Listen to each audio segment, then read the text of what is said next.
भारत अपनी सामरिक स्थिति और वैश्विक प्रभाव के कारण हमेशा से विदेशी खुफिया एजेंसियों, खासकर पाकिस्तान की आईएसआई के निशाने पर रहा है। इन एजेंसियों ने भारत के रक्षा तंत्र और रणनीतिक योजनाओं की जानकारी हासिल करने के लिए जासूसों का इस्तेमाल किया है। लेकिन भारतीय खुफिया एजेंसियां और सुरक्षा बल भी पूरी तरह सतर्क हैं। उन्होंने कई ऐसे जासूसों को पकड़ा है जो आम नागरिकों की आड़ में देश के खिलाफ साजिश रच रहे थे। इनमें से एक सनसनीखेज मामला है ज्योति मल्होत्रा का, जो अभी हाल फिलहाल में हुआ है।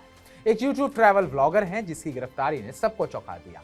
पर यह पहला मामला नहीं है जो भारत में जासूसी करते हुए पकड़े गए हैं। इससे पहले भी भारत में कई जासूस जासूसी करते हुए पकड़े गए हैं।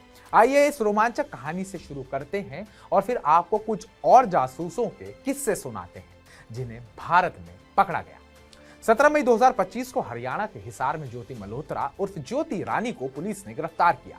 33 वर्षीय ज्योति, जो अपने यूट्यूब चैनल ट्रैवल विद जो के जरिए 3.77 लाख सब्सक्राइबर्स और इंस्टाग्राम पर 1.32 लाख फॉलोअर्स के साथ मशहूर थी, पर पाकिस्तान के लिए जासूसी करने का गंभीर आरोप लगा। उसकी गिरफ्तारी ने न केवल उसके फैंस को बल्कि सुरक्षा एजेंसियों को भी हैरान कर दिया। जांच में पता चला कि ज्योति ने व्हाट्सएप, टेलीग्राम और स्नैपचैट जैसे एनक्रिप्टेड प्लेटफॉर्म्स के जरिए पाकिस्तानी खुफिया अधिकारियों के साथ संपर्क बनाए रखा। चौंकाने वाली बात यह थी कि ज्योति ने एक पाकिस्तानी खुफिया अधिकारी के साथ निजी संबंध भी बनाए और उसके साथ इंडोनेशिया और बाली तक की यात्रा की। ज्योति ने कश्मीर की यात्रा भी की थी और उसकी गिरफ्तारी अप्रैल 2025 के पहलगाम आतंकी हमले के बाद हुई। जांचकर्ता यह पता लगाने की कोशिश कर रहे हैं कि क्या उसका इस हमले से कोई संबंध था। यह मामला हरियाणा और पंजाब में फैले एक बड़े जासूसी नेटवर्क का हिस्सा है, जिसमें अब तक 6 लोग गिरफ्तार हो चुके हैं। पर यह कोई अकेला मामला नहीं है। भारत में इससे पहले भी ऐसे कई मामले सामने आ चुके हैं जहां जासूसी के चलते लोगों को गिरफ्तार किया गया। आइए आपको कुछ और मामले बताते हैं। साल था 2008।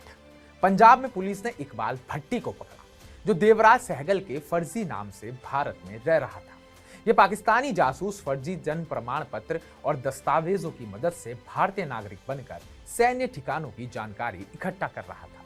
उसे 17 साल की सजा हुई, जिसे उसने गौतम बुद्ध नगर जेल में काटा। 2025 में सजा पूरी होने के बाद सहारनपुर के एसएसपी ने उसे पाकिस्तान वापस भेजने के लिए गृह मंत्रालय को पत्र लिखा।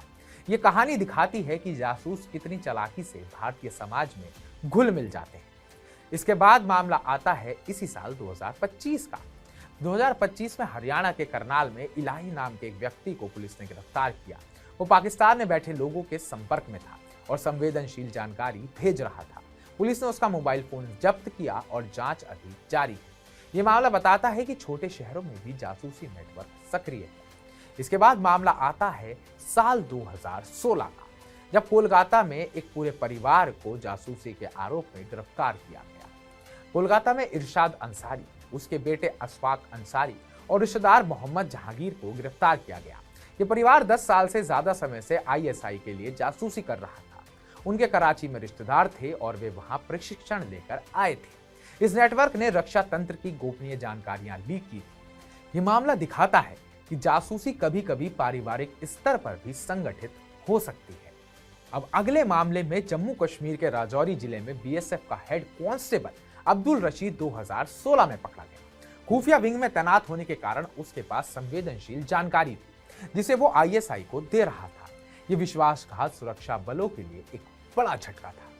अगला मामला आता है एक स्कूल कर्मचारी का, जिसने जासूसी की। राजौरी का कयाफतुल्ला खान, जो एक स्कूल में लाइब्रेरी असिस्टेंट था, 2016 में जासूसी के आरोप में पकड़ा गया। मास्टर राजा के नाम से मशहूर ये शख्स आईएसआई के लिए जानकारी साझा कर रहा था। स्कूल जैसे मासूम पेशे की आड़ में जासूसी का यह खेल सुरक्षा एजेंसियों के लिए चेतावनी था। इसके बाद मामला आता है शेख बादल का। जगह एक बार फिर कोलकाता। 2016 में कोलकाता की स्पेशल टास्क फोर्स ने शेख बादल को ब्रेबॉर्न रोड पर क्षेत्रीय पासपोर्ट कार्यालय के पास पकड़ा। उसे आईएसआई के इशारे पर जासूसी करने का संदेह था। पासपोर्ट कार्यालय जैसे संवेदनशील स्थान पर उसकी मौजूदगी में कई सवाल खड़े करे। इसके बाद मामला आता है एक हनी ट्रैप शिकार का। 2021 में पंजाब पुलिस ने एक सैन्य कर्मी को गिरफ्तार किया, जो पाकिस्तान की एक महिला खुफिया अधिकारी के हनी ट्रैप में फंस गया था। वो सोशल मीडिया के जरिए संपर्क में आया और संवेदनशील जानकारी लीक कर रहा था। ये मामला डिजिटल युग में जासूसी के नए खतरे को दर्शाता है। इसके बाद मामला आता है साल 2015 का। कलाम नाम के एक जासूस को बरेली में पकड़ा गया। उसे आईएसआई ने संचार कोड और सैन्य संरचनाओं में प्रशिक्षण दिया था। उसका मिशन बरेली के सैन्य और वायुसेना प्रतिष्ठानों को निशाना बनाना था। उसकी गिरफ्तारी ने एक बड़े जासूसी मॉड्यूल का पर्दाफाश किया। ज्योति मल्होत्रा का मामला और इन जासूसों की कहानियां न केवल विश्वासघात की हैं, बल्कि भारतीय सुरक्षा एजेंसियों की सतर्कता की भी गवाही देती है। रॉ, आईबी, बीएसएफ और स्थानीय पुलिस ने नेटवर्क्स को तोड़ने में अहम भूमिका निभाई। एक रिपोर्ट के अनुसार 2013 के बाद से 50 से अधिक पाकिस्तानी जासूस पकड़े जा चुके हैं, जो इस खतरे की गंभीरता को दर्शाता है। डिजिटल युग ने जासूसी को और जटिल बना दिया है। सोशल मीडिया, एनक्रिप्टेड ऐप्स और प्रभावशाली हस्तियों का दुरुपयोग जैसे नए हथियारों ने सुरक्षा एजेंसियों के सामने नई चुनौतियां खड़ी की। ज्योति मल्होत्रा जैसे मामले हमें याद दिलाते हैं कि जासूस अब सिर्फ छाया में नहीं, बल्कि हमारे डिजिटल जीवन में भी छिपे हो सकते हैं। तो इस पूरी रिपोर्ट पर आपका क्या कहना है, आपकी क्या राय है, कमेंट बॉक्स में कमेंट कर हमें जरूर बताइएगा। और अगर ऐसा कोई मामला है जिसके बारे में आप जानते हैं और हमसे छूट गया है, उसे भी कमेंट बॉक्स में जरूर मेंशन कीजिएगा। बाकी ताजा अपडेट्स पाने के लिए TV9 भारतवर्ष को सब्सक्राइब कीजिएगा।